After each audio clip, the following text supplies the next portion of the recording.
What do you think they're saying? Well, I don't know, miss. Just children's talk. They're talking about them. Talking horrors.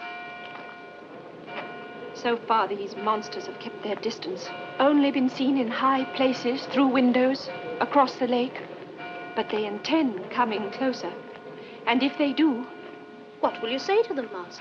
Well, what can I say? That his house is being poisoned? That the children are a pair of calculating liars? That they have friends who would frighten them out of their lives if they weren't deeply and forever bound to them? Oh, yes, I know. He'll think I'm insane, or that it's some stupid trick to get him to notice me. Oh, I wish there was something I could do to help. Hello, listening people. Hello. Bartek, you hello. Oh, you scared me when you said it normally. I was so spooked out. Spook! Like a cop, right? What? Isn't like when they're being followed by like an FBI agent, like gangsters, don't they call them spooks? I think spook is a slur, actually, against black people. I don't think so. I think you're wrong. By the way, you're Ryan, by the way. Bartek always brings the racially off-balance comments to our podcast. Spook, I swear that's a thing that you say about, like, I'm being followed by the FBI or CIA, like, oh, those spooks are after me. Spook slang. Spook slang. A racial slur referring to a black person and an undercover agent or spy. We're both right. Thank you. We're both right. Fucking well, thank you. Me too. I was right too. What happens if they're both? If they're an undercover black man? Well, one's a verb, so it's a undercover racist slur for a black man who's currently spooking. That's fair enough. But no, we are Spit and Polish Presents likingly because we're always spitting and we both happen to be Polish. And why are we talking about all of these references to spook and spooky? What's that all about, Bartek? Well, we're just very learned individuals, so we just know a lot of things. Like, you know, we were both right about spook. Yeah, I like that you immediately had the racial slur for it up your sleeve of knowledge, and I had the slur against police up my sleeve. Well, you had a verb. That's different. I'm verbing it up. I had a noun. Verbs aren't offensive. Verbs, okay, fair enough. But we are doing what exactly? What's happening on the podcast? We are spookily doing our podcast called Spit and Polish Presents Pictures Powwow. I was almost going to say likingly because we're always spitting, but that's not what we say. No, likingly because we're always powwowing in our pictures. Yeah, I like pictures. You do, and that's the podcast. On Pictures Powwow, it's a weekly show. It's coming out on Tuesdays. You might be listening to it on Tuesday or not. Or Monday if you're in the Northern Hemisphere. There are 6 other days. Would it be Monday? Yes. Yes, it would. I know how time zones work. It's like Jimquisition. Monday's coming, not for us. It's Tuesday. Every week we talk about a different movie, and it's October, so we're doing spooky films. Spooky month is here. We talk about films that are on the more scary, icky, or just that vibe of October. It doesn't need to be a direct horror. We're not just doing the slasher movies or the jump scare films. We like to gather a collection of films that really just say, you need to watch this with the lights off, perhaps, or with a group of friends, maybe, or ones that send a chill down your spine. And it has fallen on me this time to kick off the month of spookiness, and I picked a film. So everyone, if you have not seen the film called The Innocents, we recommend that you give it a watch. But the quick logline of it before we go into the full spoilers, the details and all, is this is a period piece film about a governess who has been a newly assigned governess who has to look after some children in the middle of nowhere in a lovely country manor, and things aren't going well. There's perhaps some spirits, or is it the children just winding her up? This is an adaptation of Turn of the Screw, which has been adapted a few times. In fact, my DVD cover for The Innocents even says that this was the original film that eventually got remade and repurposed into the Nicole Kidman film The Others. And this is one of those 60s black and white movies where there's an atmosphere and a mood. So go and watch The Innocents for yourself, because it's time to dig in. It's time to get cultured. Feet dirty in the lake, in the pond, and ooh, I'm just so scared, Bartek, because it's spooky month. Yeah, you're wearing an orange shirt. That's how scared I am. I'm evoking my favorite character from the TV series Drive, who in the pilot episode of Drive, a character wore a shirt so orange that it reflected off of the lights that were on it onto every other surface, and it was beautifully done. Meanwhile, it gave me the chills. I'm wearing the opposite of orange. You're wearing blue because you're feeling down. I have seen The Innocents before. I had to watch this during a university course that we did, where for our drama unit we had a particular one where we were doing an adaptation of a pre-existing work for the stage, and we had to give our own spin on it. At least my class did. Yeah, this is Ryan's class. I was in a different one. But you still had to do you're adapting something that's pre-existing. Yes. But you put your own spin on it. And for our class, we did Turn of the Screw. We watched The Innocents. We read the script to The Others. We didn't watch The Others. For some reason, we read the script to it. Like the full script? Yes, the full script. Oh, okay. And we had a class that was evenly split between boys and girls, which is unusual for a drama class. Mine because was not. Usually it is pretty stacked with women who are in it. My class was 12 girls, 3 boys. Which would have been perfect for an adaptation of Turn of the Screw, because there's only 2 men. In it, 3, actually. There's 3. There's the uncle, there's Quint, and there's Miles. Yeah, mine was 12 girls and 3 boys. Our play had 3 characters. It was 2 guys and 1 girl. Fantastic. And yeah, so we did our version of The Innocents. We did our version of Turn of the Screw. I read Turn of the Screw at the time. I even went out of my way to watch a film that was a story about Quint that starred Marlon Brando. Oh, okay. See, you've told me the story of like you setting up for this class, and I thought that you watching this film was you going out of your way. No, So this something was else. one we watched on campus in the classroom on the big screen. But I went and watched another movie that had Marlon Brando where he played Quint, and it's not particularly good in comparison to this, but it was interesting nonetheless. But that I've pretty extensive history with not only this film, but things that came before it, the source material itself, and things that came afterwards. So I've been wanting to do it for the podcast, but I've just been choosing other films over the years. Last year we did The Haunting, and it was a toss of the coin with that of The Haunting or The Innocents. Both came out around the same time. Both are black and white. Both have a certain type of acting, a certain type of atmosphere, a certain type of, is it real or is it not? And you would have been too scared to pick this one considering that you're haunted by the ghost of you not trying hard enough in the play. I did get a lower mark because I didn't put enough in my journal, which was real devastating because my journal was full. But that was bullshit on the teacher's part. There's not enough time to get into my disappointments with that teacher. But Bartek, The Innocents, outside of hearing me have this experience, any familiarity with this? Any knowledge? Had you seen it before? Or is this one where nothing from this was familiar to you? Nothing. I didn't even see the play that you did, but I saw all the like advertising materials for it. So I do remember, and also you talking about how there were so many female characters. Like I even brought it up last week when you said it. I asked like, oh, is that the one where like everyone's a woman? And you're like, kind of. And having seen the film now, I realize, oh, okay. There aren't that many characters, and it is there are more females than males, but it's not necessarily like, oh, everyone's a woman. But I can definitely see how, yeah, the males in your class would have had less things to do than the females. Yeah, I didn't know really much about it other than like it's going to be some sort of gothic thing. I think there are some kids involved. I don't even think I knew much about Tammy. The turning of the screw, turn of the screw. Mm-hmm. So it was mostly blind, but you gave me an idea, and the play's advertising at the time gave me an idea of the vibe of it.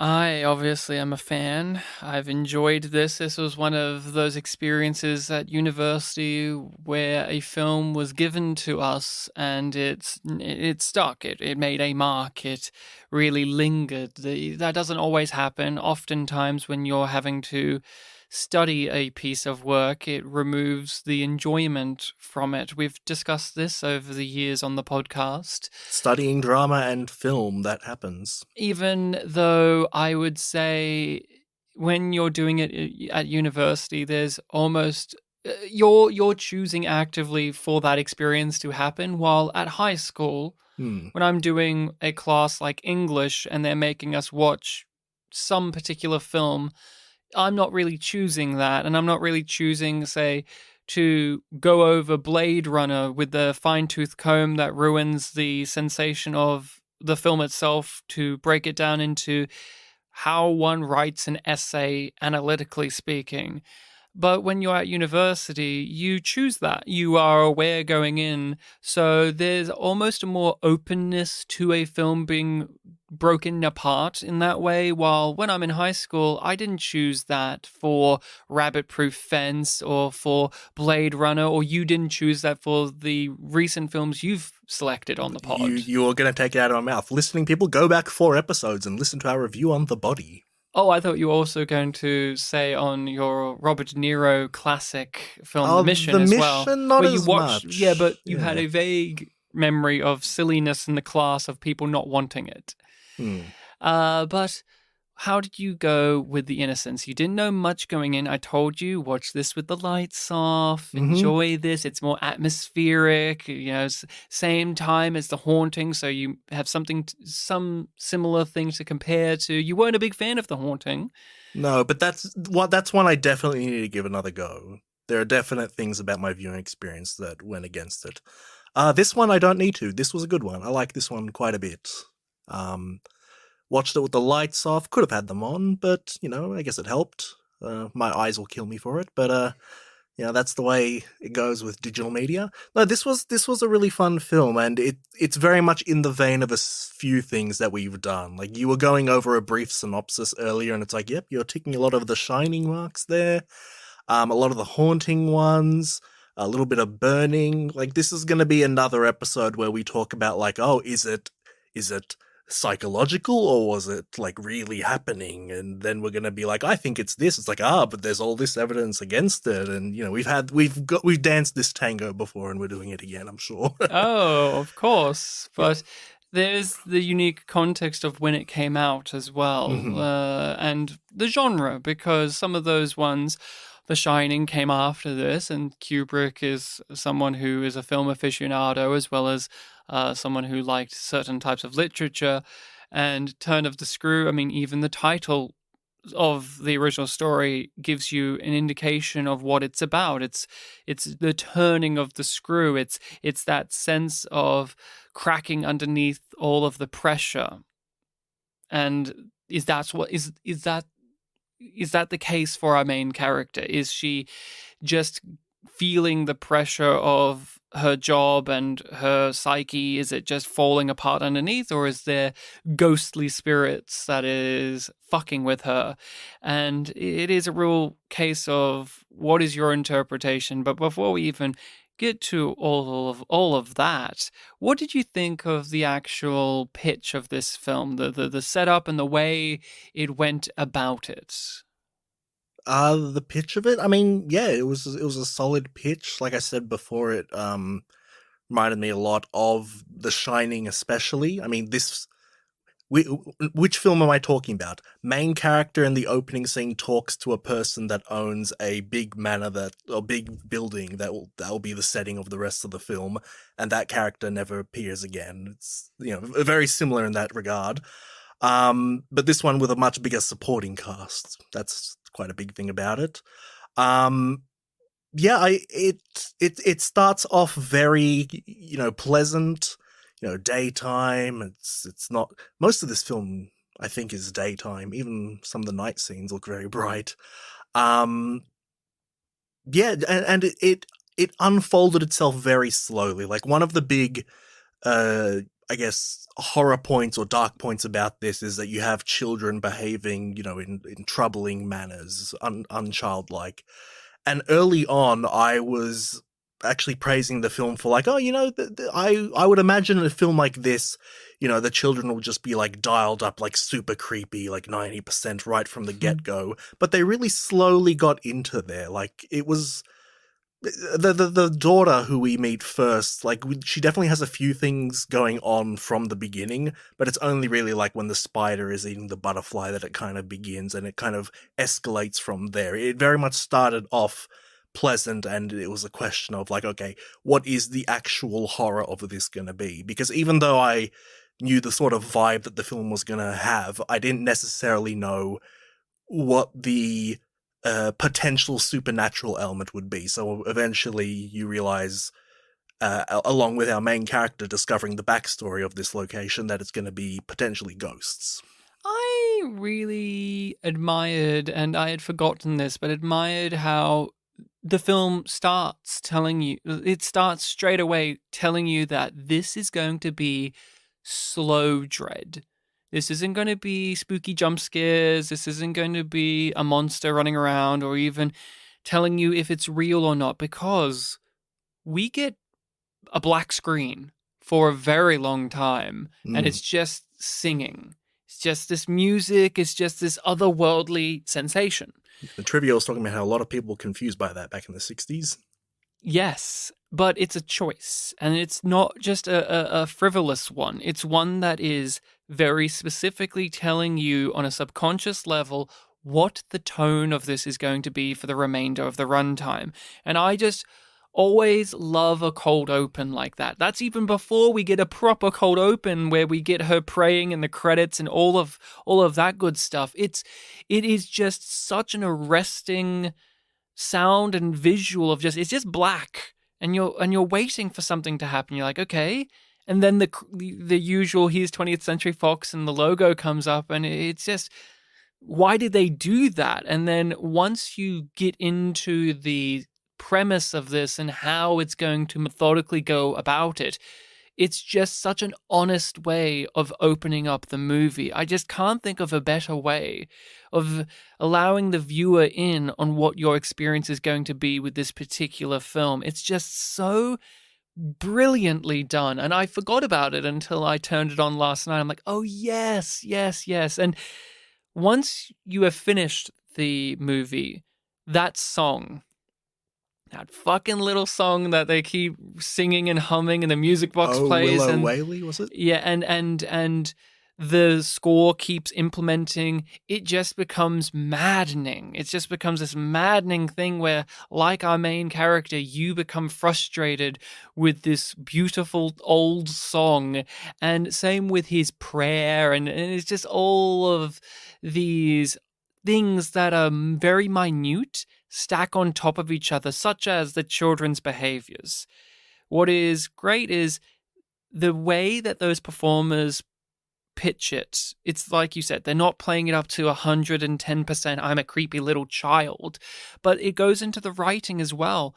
All of the behavioral tics that feel unchildlike very much feel like that because we are viewing it from a specific person who's wanting to find those things.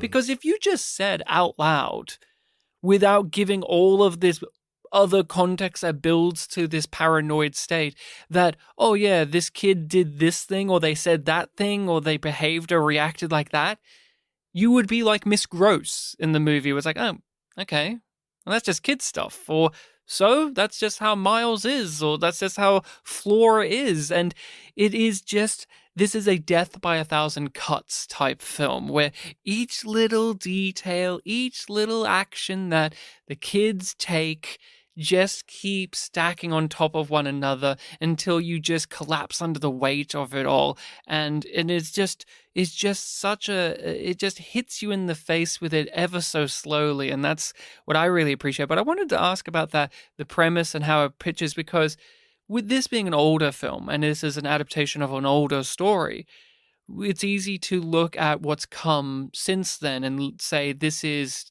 tired, maybe too familiar, cliched, trite, because it is. Here's a pretty lady goes to a creepy house in the middle of nowhere and she's encountering ghosts, and is she actually seeing them or is she going crazy? And that's been done a million times now, especially within this genre. And I just wanted to touch base with you as someone who's also not a big horror aficionado. You and I, even though we do Spooky Month, the horror movies aren't what we live in. We like them well enough. We aren't adverse to them, but we aren't people who would claim that we're horror movie fans by any means. But we No. are familiar enough with the trappings. Let's remind everyone, last year I said that the first horror film I ever saw was the Elm Street remake in like 2010. And last year we did Friday the 13th. And that is a film that really set in stone a lot of the cliches you would see in slasher films to come. Yeah. And yet I found that the film could manage to overcome some of those hurdles, but also was kind of annoying. But with The Innocents, I just think that the artistic flair that is presented from the visuals, the direction, and the music can make this timeless in a way where it is so genuine in its approach to what can be considered nowadays a well-trodden path. Definitely early on, when I was cluing into the fact that, as I started off this episode, I listed like, oh yeah, we've done this kind of tango before in a few films on the podcast. Definitely early on, I did have that thought. I wasn't, impatient with the film or anything like that. But towards the end, like looking back on it, I was really in awe of just how well structured everything was. Like, we do have the central mystery of like, is this lady, mentally unwell, or is the supernatural stuff really, is it genuine? And there is so much evidence and contrary evidence for both arguments that it was actually a really, really great experience of, coming up with your own idea of like what you think it is. Because, as much as we always do the thing of like, oh, but what about this? It's like, there's just so many things for both sides. And, the Mrs. Gross character provides so much of that, because you do have a very strong understanding of, what the kids have gone through in the past. So, like, regardless of whether they're just being children or if they're being possessed, they have trauma that is going to play a factor into it. And it's just a matter of, like, is it just the trauma or is it something on top of that? And that alone, justifies sort of the Mrs. Gross character's apprehension towards the whole situation. And you really start to feel for this character where, I guess in a more modern story, I could see a character like Mrs. Gross being more one-dimensional. Like, as soon as, something rubs her the wrong way about our main character, she's just going to be, antagonistic the whole way through. But she really flip-flops on, well, flip-flop, that's usually a negative term, but she really tries to see it both ways, where there are times where she's really on our main character's side, and there are times where it's like, I just don't buy that. I really think that you should... She withholds things too. Yeah, and that's always a factor of like, oh, is she in denial, or is she, also trying just to be sensitive? Because we are talking about, a potential abuse that has happened in the past. The children potentially saw abuse happening. And you can definitely see how a matronly character like that, who even says that, I've raised so many children, would know the consequences of handling that information in a non-sensitive way. So, you just have all of these factors at play, and you can never really reach a confident conclusion. You can only really go with your gut in the end. I admire that with a film like this, you could have multiple interpretations, but depending on which one you have, it can make all of the characters, most of the characters, horrible people, like bad people. Like if it is a case of it is actually ghosts and they're real, and that is the case, and it is, Mrs. Gross goes from what could be the heart of the film, like the emotional center, because we can relate to her. Although we know Miss Giddens and we've been in her shoes, she is of a certain ilk that we would be distant from. She's a little bit upper crusty. She's religious. She's this. But Mrs. Gross, she's a worker. She's been around the block and she says a lot of sensible things. But if it is actually ghosts and she is in on it, or she is aware of it and she is just gaslighting, or she's withholding things, and she is withholding things, it makes her no longer a sympathetic and nice character. But that's the thing. All of these different interpretations can have drastically different ways you approach how you feel towards these people. You may feel for the kids, or you may hate the kids and think they're being little brats who are winding her up, or are they victims? Are they actually innocents? It's all in the title. And Giddens, of course, we could do a whole fucking thesis about if she's someone you should feel sympathetic for or not. But that is the balls of this movie, of just saying, we're going to throw it all up in the air. You decide.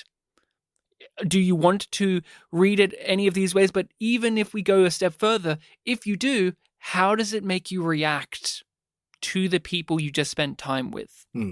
And that is just an absolute joy when you're thinking back on a movie. This is definitely one where it's a film that wants you to think about it. It doesn't just want to spook you and then off you go back home and you have dinner and nothing happened. It lingers. This is why I really adore a gothic horror story like this. I also like The Haunting, for instance, where it creeps out. It creeps on you. It just slowly gets into your veins, and it's hard to detox from what this movie's spell is. And that's why I really like your haunted manor type stories and your ghost stories.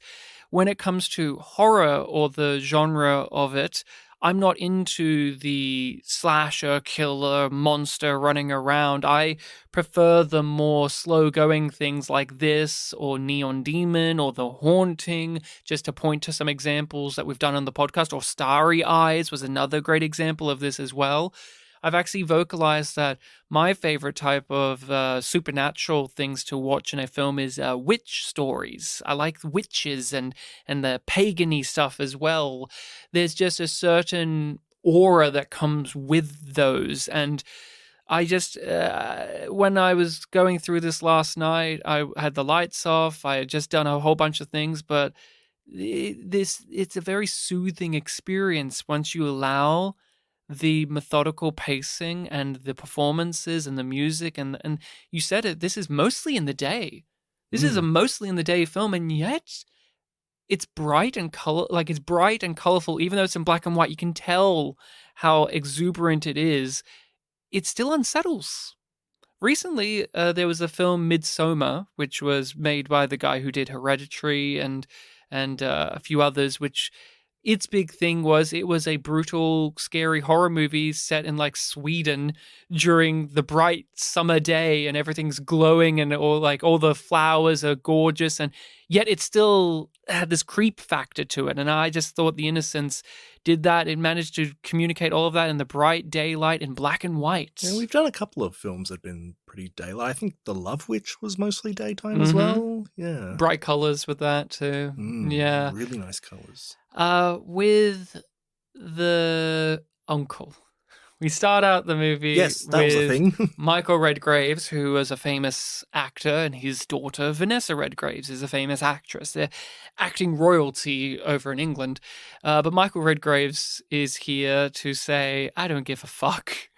I'm a selfish man, and I don't want to look after these snotty children. He very casually says brats. He does. That really threw me off. Like, oh, wow. And when you are watching it for the first time, you take it for face value. It's like, okay, this is a guy who doesn't give a shit. He's a rich guy. He just wants to travel the world and throws his problems over in this little corner, and you fix it. You deal with it. I don't want any involvement here anymore. And there's moments during the course of events where the main character is tempted to contact him, even though it would be annoying for him. And I don't know how to read him anymore, because I did think of him as genuine. I'm like, oh, this is a genuine guy. Like, he doesn't know any of the events happening up in this country manor. Like, he doesn't know any of the spooky ghost stuff. But the more we learn about Quint, and the more we learn about, like, oh yeah, he was good buddies with the uncle and all of that. I'm like, how, like, objectively, the uncle's a shitty guy already.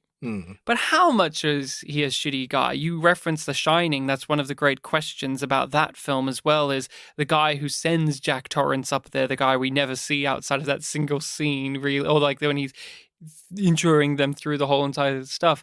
You wonder how complicit they are. And that's one of the big questions is, how complicit is everyone to the shenanigans going on here? Is Miss Gross in on things? Is the uncle? Is how aware are the children of stuff that is happening? And that's the psyche that the film leaves you in when you go away from it. You're like, oh God, what is the state of things? What did you think of that setup, like the uncle just laying it all out of like, here's the list of things that need to happen for me to be happy, and don't you fuck it up. I did like how blunt it was. You asking the question of like, how complicit was he in all of this, or how much did he know? I actually wasn't considering that at all. I really did just take it at face value. It's like, oh yes, just deal with that for me. I don't know what's going on there. Just deal with it, and he's off doing whatever. I just thought that was his blunt honesty of like, if he was told some spooky stuff was going on, he'd be like, what? He wouldn't care. It's like, oh yeah, I know Quint died, but you think he's a ghost? Like, what?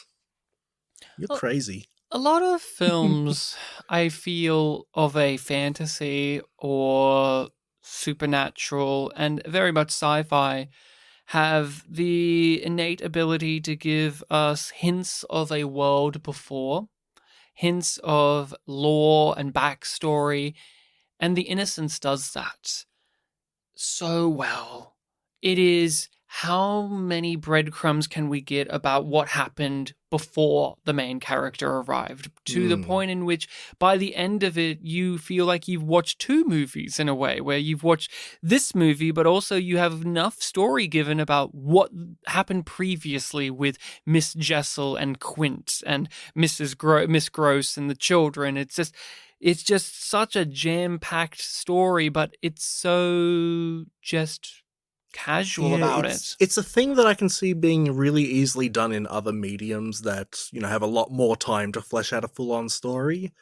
For a film to do it, that is really impressive. I would say that it is, like, you've watched this film and a very abstract film, because you don't get all of the details, but you really do get a good sense of all of the key points.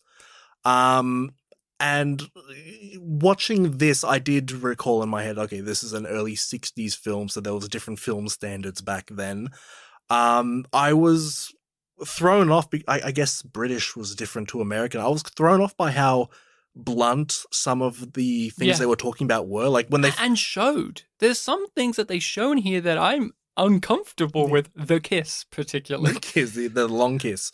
But there was the part where Mrs. Gross was describing Quint and Miss Jessel I forget the line, but it was the Dark Woods line. Yes. And I remember when they were doing it in the house in the open. Yeah, it was some sort of abstract line. Where it was like in dark woods, and I was thrown off like, in what way? And then our main character says like, where everyone could see. I'm like, oh, they're talking about sex. Yeah.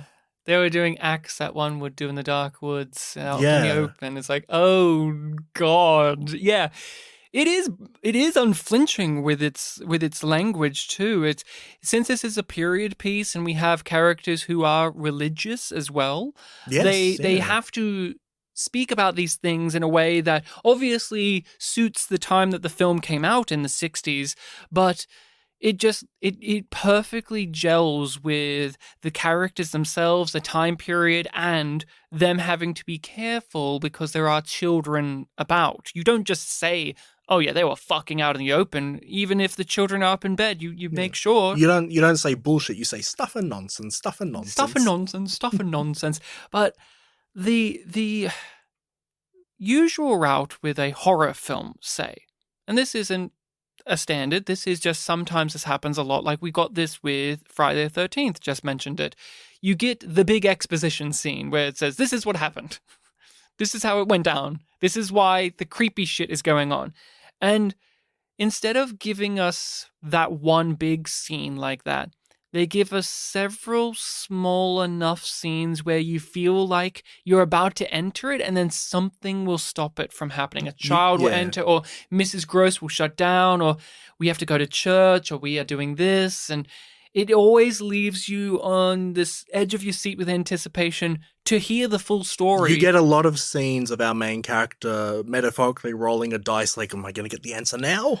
And it also gives you the understanding of why she's becoming so wired and frayed about needing to hear more, because we are like her. We want to hear the full story. She needs to hear the full story.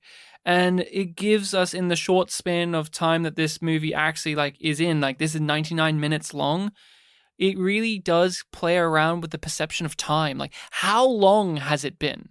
I can't tell you how long they've been out there. I'm sure if you could track, you could try and track it, but this could be 2 weeks. This could be months. It is really loosey-goosey with time distortion in a great way, in a truly great way. The transition shots, we haven't talked about any of them, but they do these transition shots that really screw around with the timeline of things. There was this really great one where she's in her black dress, I'm pretty sure, and she's standing in a certain way, and she's in the center of the frame, and it fades into from day to night because now we're in a room, and what was her black dress is now the shadow of one of these big statues in the inside near a door, and it's whoa, and now it's late at night and they're putting the kids to bed, while that scene was her in the classroom in the daytime, and it's oh, okay, we're just really thrown for a loop of how they, even through transitions or cuts, it will just go into a different place, and it's not being showy about it. It's not being, I just want to get your opinion on this at least.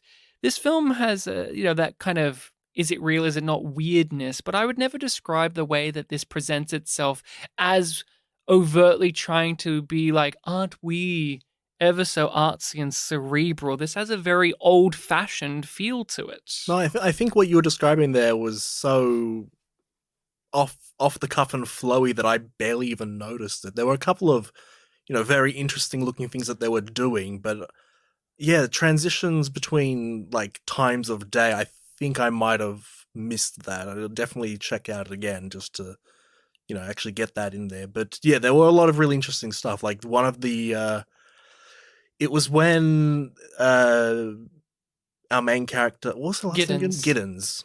I almost said Jessel. When Miss Giddens first sees Quint up close, and the first time you see him, he's just slowly flowing in, and you read in the trivia that they put him on a dolly or something like that. Yeah, a little trolley thing. But it was a really cool thing because it's a black and white film. He's in the darkness, and he's got facial hair that stands out, so it's he's just coming out of the darkness, and it's a really cool look. And yeah, it reminded me of as I've established already, the first horror films I saw were very late 2000s, early 2010s, during the era of the jump scare.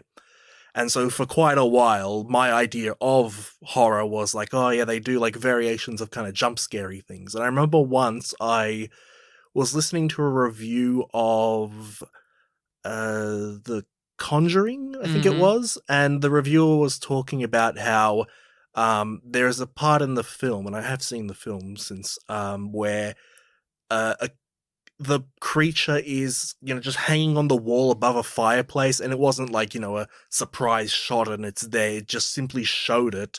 And he described it as, that's just scary on its own. And I remember that line really opened up, my understanding of horror. It's like something can just be scary on its own. It doesn't have to be showy like that.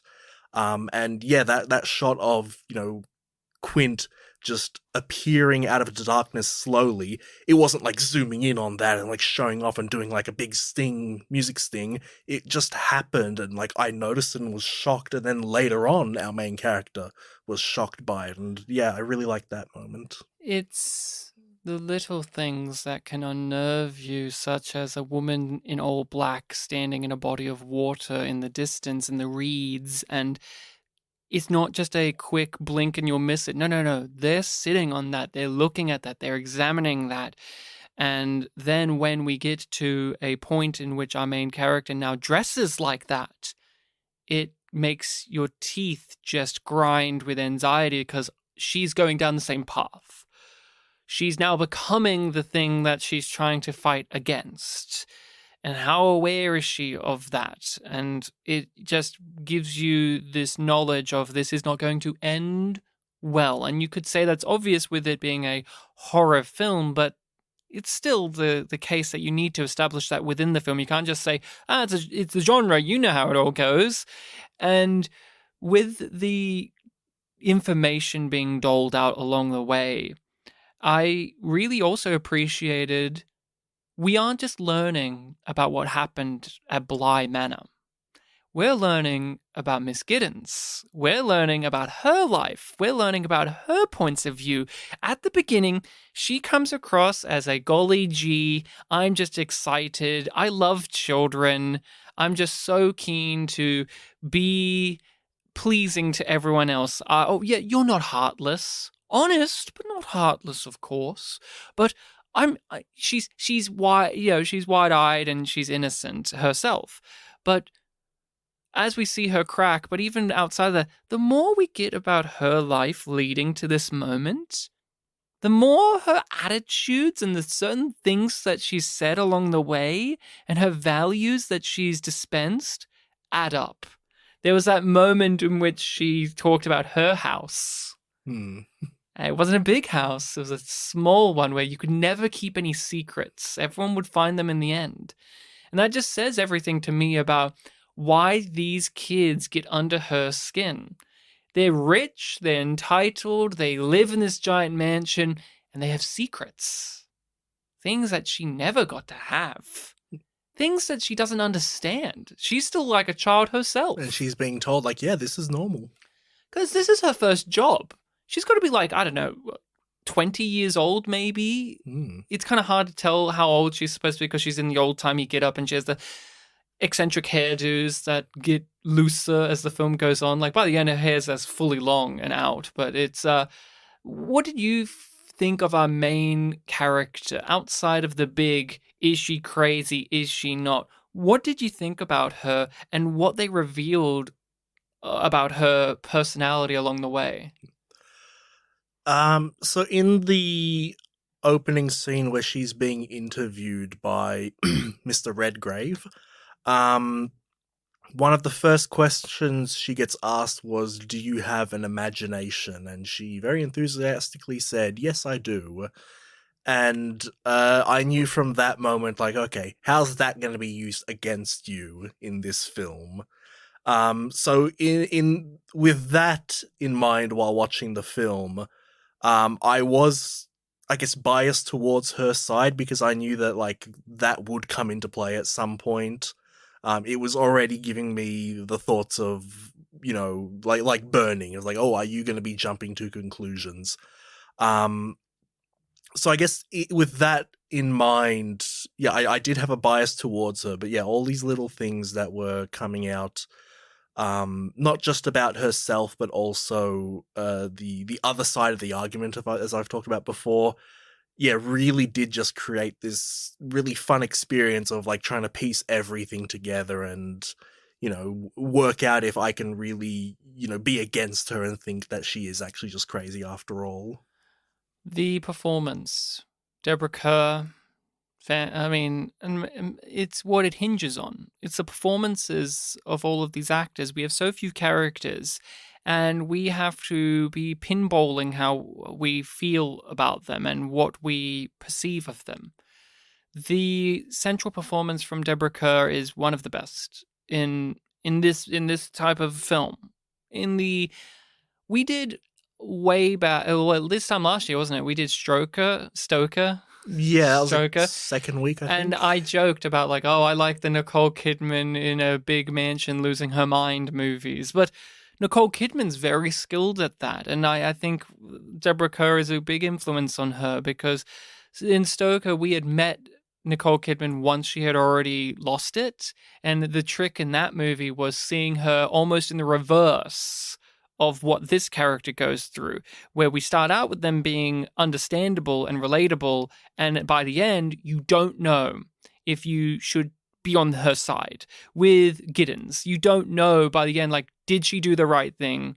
Is she in the right, or is she a religious zealot fanatic who's this Puritan figure who's taken out her grievances onto children?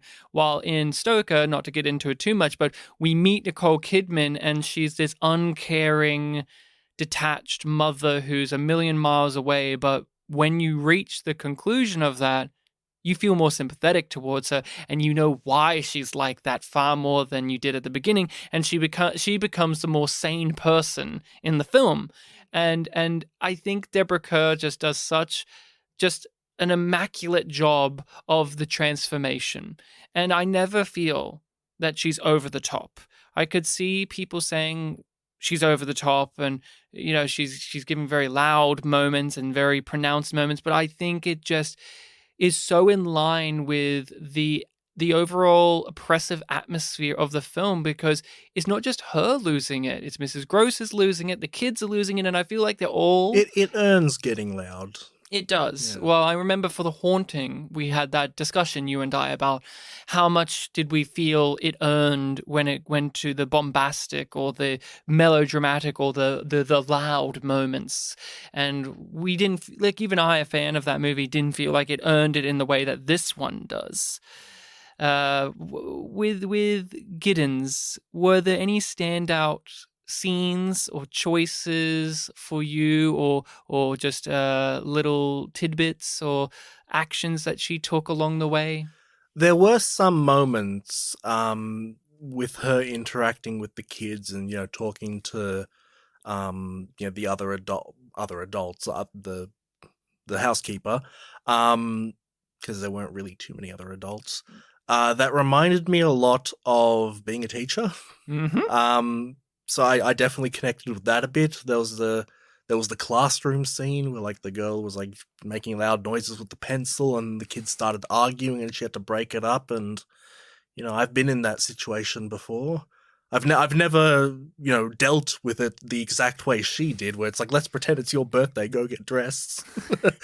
I've definitely had some classes where it's like, just play, guys.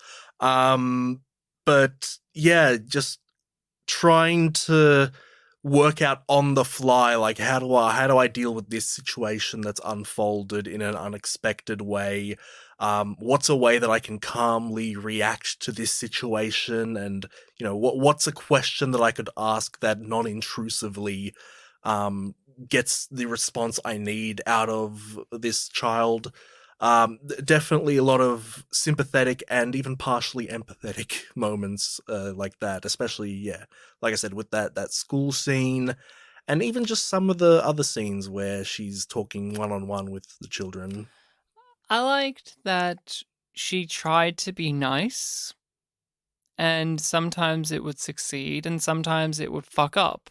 Mrs. Gross says, "Oh, it's awfully late for them to be playing games." "Oh, I know, but I just thought it would be nice to play a game of hide and seek." And she's now in love with the children. We actually open up the film with her praying, which gives us a real tone set as well. Her praying and talking about that she's just trying to protect the children. She loves children. Yeah, she said that she loves children more than anything. And it's so manic that it tells you that something bad's going to happen to the children. But then the twist is it's the children that could be the bad ones. Or maybe they're not. But when she did the hide and seek thing and Miles is choking her and he's not understanding, or is he? I relate to that. I've had that experience recently. I went to my wife's hometown area and with the nephews and nieces, and we had one of the nephews. He's around this age now, a bit younger. He's around like 9, I want to say, and he was just like hit me and do stuff because he doesn't understand, and even when you tell him, he just kind of doesn't listen or doesn't do that, and it's similar behavior, but with this. Like with this in the attic, and the music box is happening, and we have and Miles has like this. He has these 2 modes that he goes through. That's the thing that I love about Miles is once you say, okay, I'm not going to look at it as he's possessed. It's not like he's really that weird. He just has 2 different faces he puts on. He has his I'm an anarchic, bratty child who fucks things up, and I'm actually more mature. And you're a teacher, you're somebody who's had to experience kids, and I've had to experience kids. That's not uncommon. There are those kids who, that they're little shits, but when they want to, they put on this air of, I'm actually more mature than it. Oh, come on, sir. I was literally about to say, as soon as they put on that voice and say, sir, like, come on, sir. And so, even though, and this is for us, and even in the 60s, you want it to be creepier because it's a period piece. There's something about this period with those outfits and those dresses and those accents that just have an innate, uncanny quality to it. And so I think it's time to really crack open the big talking points about how we look at this, where do we land, what's our sensation, and what are some of those scenes or those details that make us lean one way or the other on the outcomes, as well as talking about the children too. We haven't actually talked about the kids themselves all that much. I love Miles. I think he's great. That performance, you can tell why that kid was in Village of the Damned. You can tell why he was in that movie. That kid, he's such a little creep, but he's cute. There's just something about him. Very multifaceted, yeah. The precocious is the big word that was on my mind. When a precocious child character is done wrong, it is the most aggravating thing for me. But this one, yeah, he played it multiple different ways. Like, he had the very childish, playful one, and then he had ones where it's like a little adult is talking to you. Yeah, he was very interesting, and he had a lot of build-up. Because he didn't start off being at the manor. You just hear talk about him. Like, oh, really excited that my brother's coming home. How do you know that? And the housekeeper building him up. And then you finally meet him. And yeah, he's well-spoken. And he looks at things. Like, literally looks at things. Makes you wonder why he got kicked out of school. Yeah, and you have all these questions. And like, there were so many moments, both of the kids in this film, where like they'll be asked a question and they'll just like, as if nothing was even said. Mm-hmm. Like, even with Flora, like looking out in the water, it's like, are you doing this on purpose or not? But that's kids. Yeah, they do that. Yeah, I know. As do adults sometimes. Like, this is just how people do. They're just not going to answer. Maybe they didn't hear. Maybe they just don't want to answer you. Maybe it's something creepy. That Miles scene where they're sitting at the fire. And you hear in the very distance Flora screaming at the top of her lungs, and Miles just has this very big smile on his face, and he's talking about, oh, I love it when the fire does that, don't you, Miss Giddens? And it's like, I want to put you in the fire. You're such a demonic little child. But then he has so many moments of vulnerability that you see from someone of that age.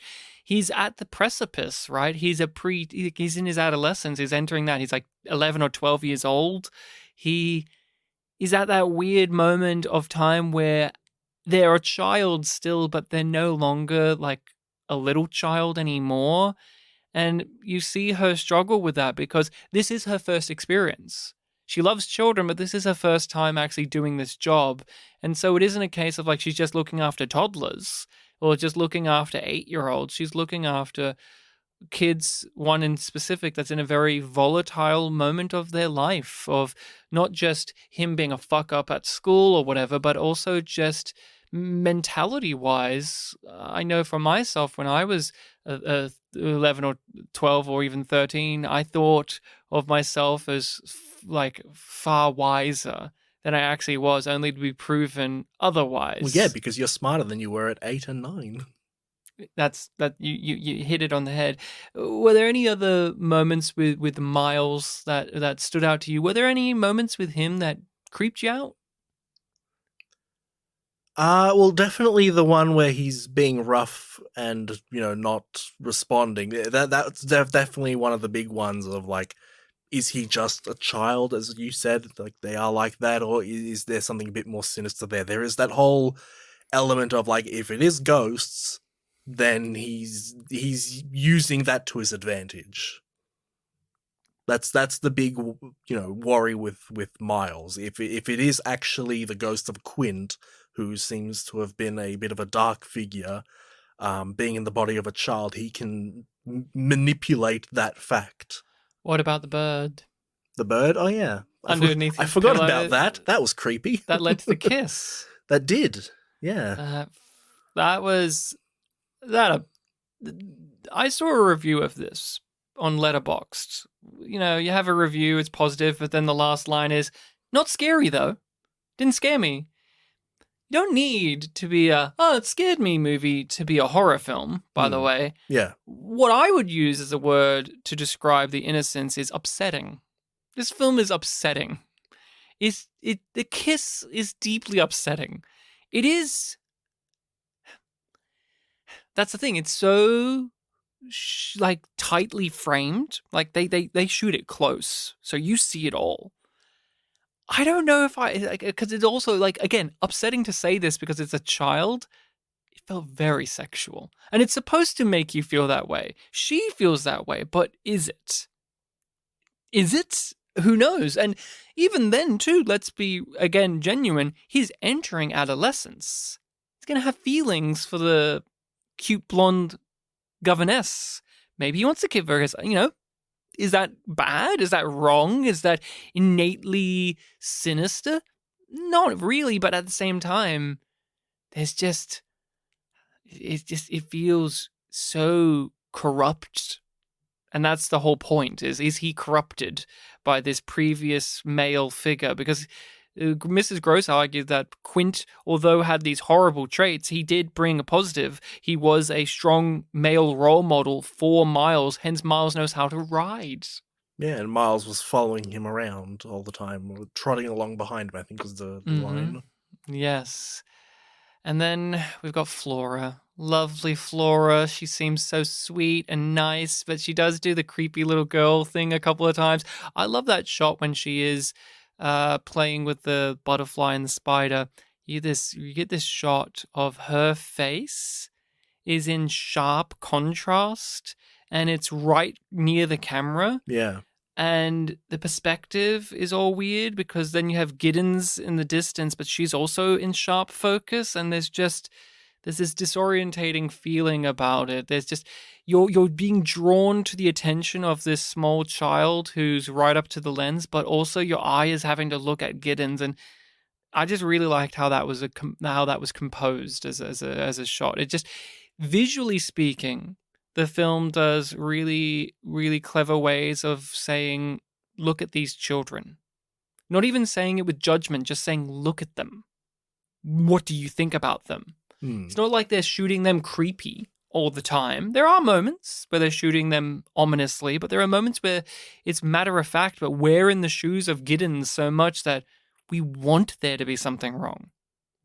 So with Flora, what did you think about her overall? She's the younger character, and I know, instance for you as a teacher, you're at the moment, you've been having to teach a lot of primary school kids around her age a lot too. Yeah, there have been a few like that. And so how did she go for you, and were there any particular standout sequences or moments of her?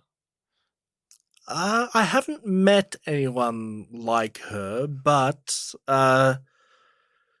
yeah, definitely you could feel the contrast that she had with Miles, where she's definitely unambiguously the younger one.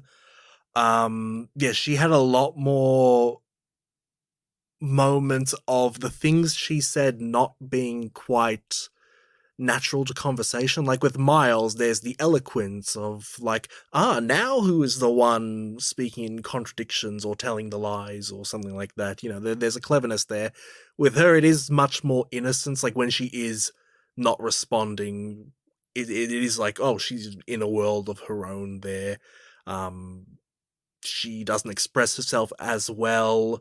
The screaming. She doesn't have life skills. She's a she almost drowned her pet tortoise because she didn't know if they could swim. Well, she asked the questions. But she already had it in there. Yeah. I was like, oh shit! Well, good thing you asked. But she doesn't have the skills, and yes, the screaming. Do you think she saw Jessel? Do I think she saw Jessel? Because that's the big sticking point for Giddens is she saw her. She did. Did she say that? No, she lied. But but then Giddens clarifies. When I say lie, she withheld. And that's the thing. Do these kids see the ghosts? Are they actually there? Are they in league, or are they friends with them, or are they just kids and nothing's happening? Because I think that's that's the snapping point when Flora is confronted to look at Jessel, and Giddens is screaming at the top of her lungs, and she's saying Jessel, and Flora's freaking out because it was a sticking point. Like, you're not supposed to mention them. That's what I like about Mrs. Gross as a character, by the way. If you want to like her, that's good. She's being good. But if you look at her as someone who's maybe not on the correct side of things, her whole mentality of let it go, forget it, just ignore it, dream it, don't there was acknowledge its existence. There was that one line early on where I think it was Flora said, "Oh, sometimes she says to just pretend it's not there." Mm-hmm. Yeah. I guess I was stuck more on the idea of possession, but now thinking about it, I guess Flora was less about possession and more about some sort of connection, some sort of tethering. I know I've used that word in the past. Because we see her dancing by herself, and then it's like, oh, is she dancing with Jessel? The whole setup to that scene also, kind of raised my eyebrows, because that scene began with Miles was playing on the piano and he was playing the song. And then she got up and left, and I thought, like, oh, has the song always been the precursor to mysterious things happening throughout the film? And I think that might have been like the last time we heard this song. So, and she denied knowing where it came from. Yeah, she didn't even remember the music box. She repeated an excuse that she already used of like, I don't remember where I learned that or something like that. Yeah, so. The film makes me think a point and then doesn't play the song again at the point where you're sick of it, kind of. But I thought that maybe I guess just to say it, I am kind of on the side of I think there is supernatural stuff happening. Because she just was not directly explaining like why she went all the way out to that little gazebo thing. But because I was stuck on the possession thing, I wasn't thinking about if she could see the thing or not. But yeah, I do think that there was a connection there, and that I didn't see it as her necessarily being fully understanding of what she was in league with. I think there was a sort of, not fully aware of what is happening to her. Well, this is the moment. I don't think there's any ghosts. I think our main character is projecting a lot of her insecurities and feelings and disgust because she is so opposed to how these children were raised previously. And that gazebo scene is a child just wandering down in a place, and then the governess is shrieking at her and being like, "Look over there, do you see this thing?" And Mrs. Gross, that line that, that Flora mentioned about, like, we just pretend, we just don't acknowledge it. You can flip that around. You can pretend that these things are there to better comfort yourself. And Flora is known to be a liar. That was something that Miles said. Is like, she's a lie. She lies. She embellishes. She says things. And Mrs. Gross is labeled in a way as she's also one of the innocents. She was a victim of what happened at this manor, and she probably is coping with it the same way that the children are. How's she any different? She was there. She was having to suffer through all of this as well. So there's moments where it's like, you saw it, didn't you? And it's like, no, I didn't see anything. And you are led to believe like, well, why would she not say it if she's teamed up with Giddens? But she saw Jessel go through all of this too. She saw Jessel go from this bright, young, happy-go-lucky, dancing all the time to this woman all in black who's losing her faculties. And I think she's going through the same process again with Giddens. And it's like, oh, she's in the classroom and she said we're going to do this and now we're not. But the main thrust that I think is the importance, instead of being like, is it ghosts, is it not, is the failure of Giddens as a character, like her failure, her flaws, because she has a plan. I'm going to take this and expand it. I'm going to bring in the priest. I'm going to talk to other people. She's willing to accept help from others.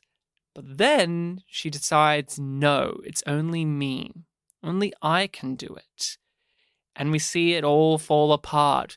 We see her become this isolated individual, and she makes one of the children go into hysterics, horrifying hysterics, and she feels bad about it, but she uses it as another thing to just motivate her to keep doing what she's doing. She doesn't really take no for an answer at any point during the film. Not really, like, at the beginning she may, but by the end she's like, oh, I've dismissed all of those things and I'm right. Miles is possessed. I must be alone with the child. To be fair, a lot of the dismissals, though, was at the behest of the housekeeper. It's like, oh, I should get the priest in on this. No, you shouldn't be sharing the secrets. And then she kind of goes with that. So, but she was the one that suggested that we need the priest, Giddens. Mm-hmm. And then she saw Jessel, and then she said, no, I've decided otherwise. It's like, what?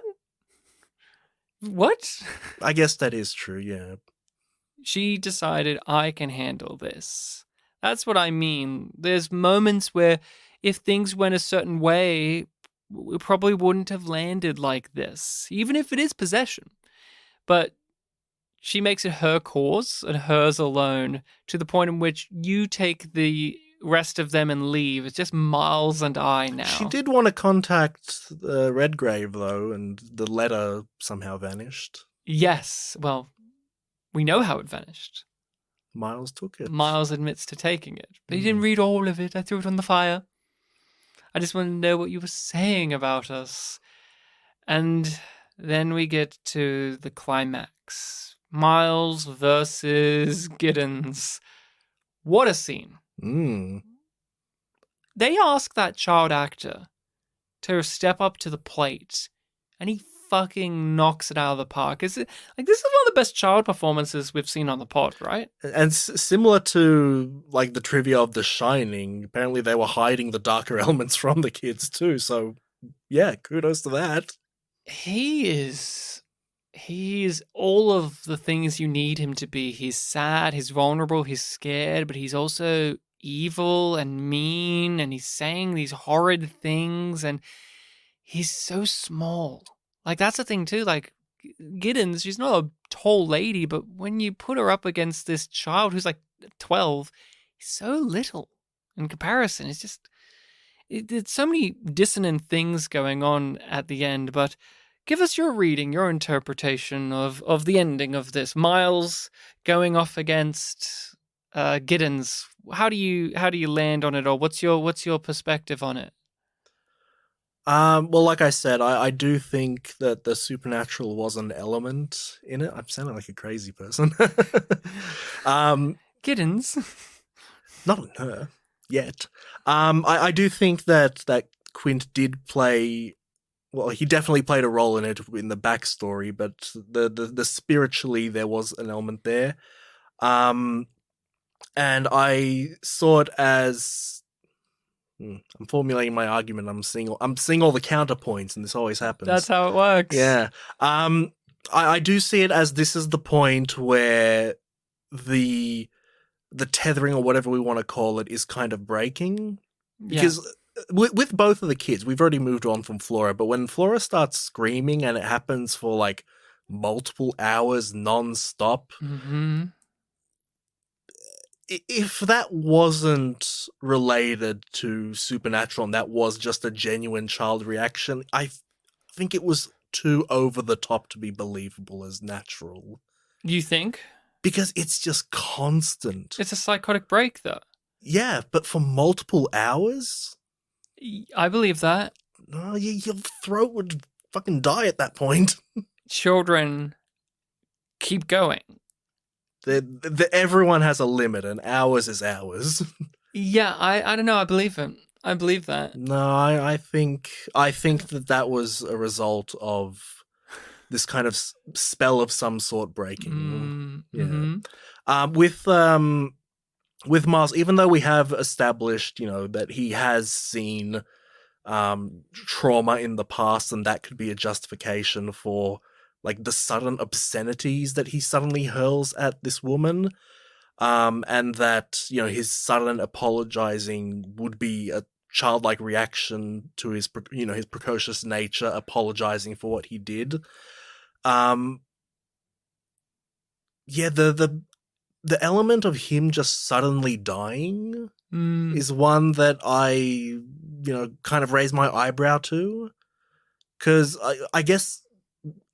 How do you read the death part? Well, let me go back first a bit, and I'll lead up, because that's so this is what you're doing, Ryan. You're throwing me at the ending and make me talk about the ending. No, because it all goes to this, right? I love the cinematography of Quint appearing behind the condensation of the greenhouse windows, and they're sweating, and it's just such a different feel, because although this takes place in the day a lot during the film, and we even hear like, it's getting hot out, and Flora likes it when it's hot, and that's great because she's Flora, so and in the end it takes place at a greenhouse, which is cool. But they have him, Quint, behind or above his shoulder, like he's the devil on his shoulder, and he's speaking through this child, but how much is that just of the character projecting onto this? But we also know that Miles got kicked out of school for this type of thing. He would say horrible things, and he would do horrible things, and he scared the other boys. I love that line delivery, by the way. That's probably his best line delivery, is, I would scare the other boys. It's just, he says it so matter-of-factly, but also it upsets him that that's the case, that he scares the other boys. And the death. So it's been debated. It's been the big hot button topic of is he dead for one, but how did he die? And the thing that I always got out of it was he got exhausted because he's sweating buckets. That kid is fucking sweating buckets, and he's screaming and yelling at her. And I thought of it just as a faint thing. But the thing that many people argue is she killed him. She shook him, and she grabbed him by the neck, and she did something like that. And I've never really been bought into that argument as much. The argument is, did she break his neck? That's the question. because she grabs him and she throttles him when he's already down on the ground to figure out if he's okay. And so, like, he fainted and then while fainted. Mhm. Okay. Yes. And so that is the case. And then she gives him the kiss and she's like, Miles, Miles, Miles. And I can see that. And I've tried to see it more on other watches, but I don't know about it still. And when it comes to it, if it's a supernatural entity just killing the child out of spite, or it just having been broken and so its possession has taken the life of a child, I can see that read of it too. I think my issue is it doesn't, although this rule doesn't although this film doesn't have a lot of established rules, it does enough so when Flora goes what she goes through, you can see it the way you're talking about, because with the little bits of Christian stuff that Giddens says along the way, it lends credence. But she seems genuinely surprised that this killed Miles. Like, why would it kill him? That doesn't make sense. Yeah, at first I thought he just passed out, and then when she was, checking up on him, I was like, oh, that is death? Oh, okay. Yeah, and so I'll be realistic with you. When it first ended, I didn't believe that he was dead. I just thought it was her being hysterical and over the top as is usual at this case. But his eyes are open, they're not blinking. But he's also known for being a little weirdo like that. It's just... Yeah, so for my read of it being her crazy, I'm still unsure about, like, the quote-unquote death aspect of it. I think of it as him, like, just having exhaustion. He's been running around in the greenhouse, but... So you're saying that children do have limits? Yes, they have limits. They reach the limit.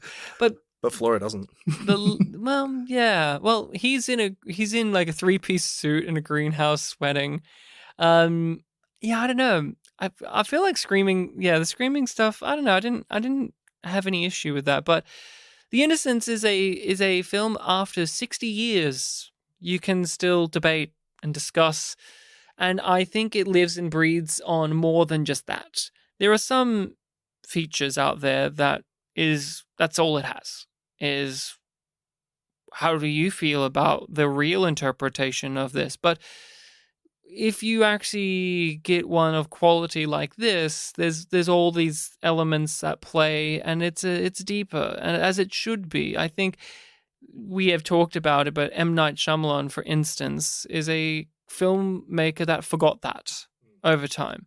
When you watch Unbreakable, if you know the ending, it doesn't mean that the rest of the film no longer is an enthralling tale and it's no longer a good character study. No, it doesn't ruin that. And I would say the same for your favorite film of his, the one that you've watched many times over, of course.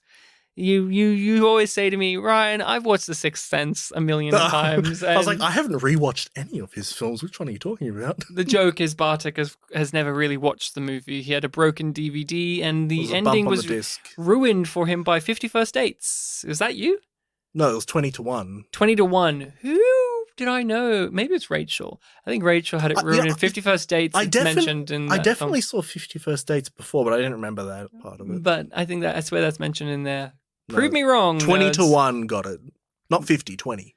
But when it comes to The Innocents, is there anything else you want to say about it, and would you recommend? I definitely do agree with what you were saying about how, the truth behind it all is not the point of it. It is the structure of it. In an alternate universe, that quote-unquote debate we just had, if we took that super seriously, we'd be misguided. And that's why, we kind of just concluded, like, eventually you will hit the point of, like, I can't explain that, because there is credence on both sides. Like, what is Mrs. Gross's real thing on it? Like, does she see and she's in denial, or is she not like that? Does she have a first name? Has she appeared in anything we've ever reviewed on this show? She has. Yeah. Oliver. Yeah, Oliver. Where she played, I don't know if you guys will believe this, A housekeeper. A housekeeper, you say? I'm surprised. Yeah, me too. I'm shocked, in fact. Yeah, 7 or 8 years later, doing the similar role. Different. But similar. Different, yeah. In colour. Same job. In colour, yeah. In colour. Mm. And would you recommend? No. Yes, I would recommend this film. I highly recommend it, of course. This stands the test of time. The filmmaking is spectacular. The amount of trivia dedicated to just the amount of effort they went to make this film is truly inspiring.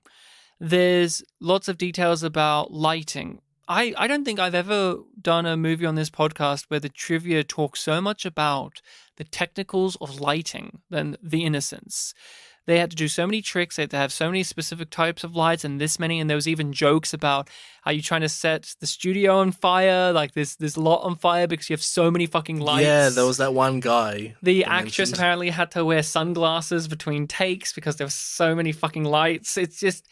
But it all is worth it. How ironic for a dark film. Oh, yes. And that is The Innocents. It is a great way to kick off the month of the spookiness. And I'm glad this one landed for you more than The Haunting. The Haunting was one where I hadn't really seen it before. I knew of its reputation. And I was like, I've seen The Innocents. I want to do one I hadn't seen before. But I'm glad that this one... We both came in with a certain mindset because that's the thing. If I'm recommending this to anyone, you have to have a certain mood. This isn't just one where you just turn it on and you go, all right, The Innocents, let's go. It is... And have a chat with your mates while it's playing? Oh, imagine that. Imagine doing that. And you're just throwing popcorn at the screen and going, yeah, get out of there. Hey, mate, what are you looking at on your phone, eh? You can't.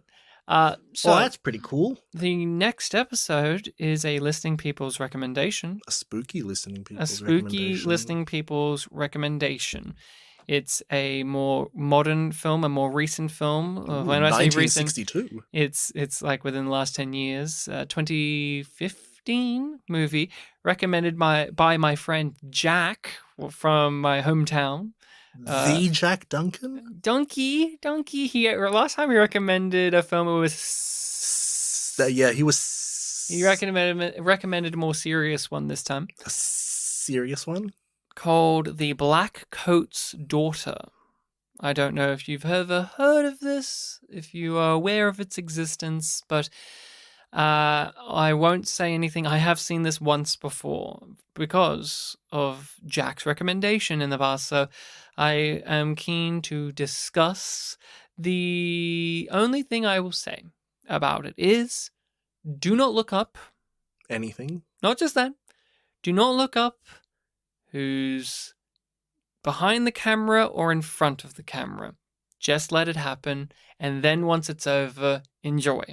Okay. That's one of those things. It's one of those things because I want to discuss that next time on the podcast. So everyone make sure to check out The Blackcoat's Daughter from 2015.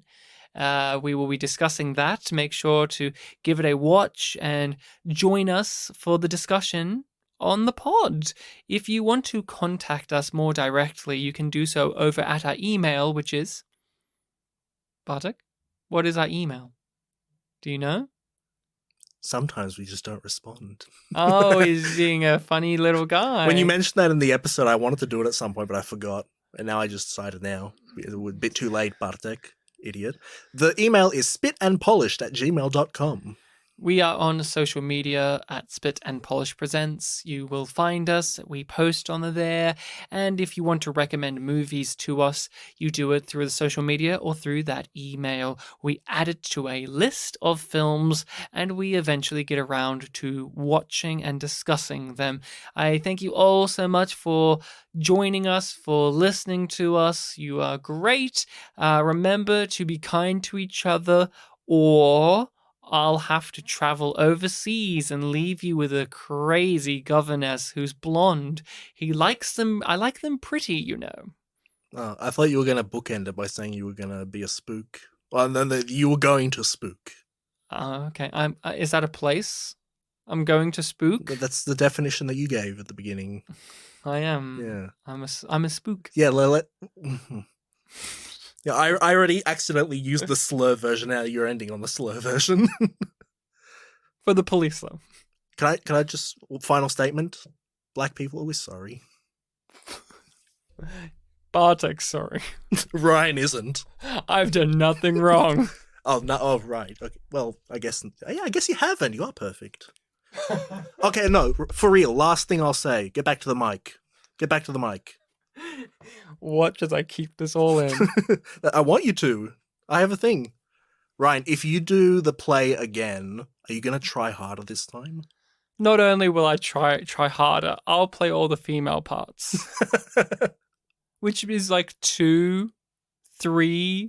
It's like 3 female parts to the 3 male parts.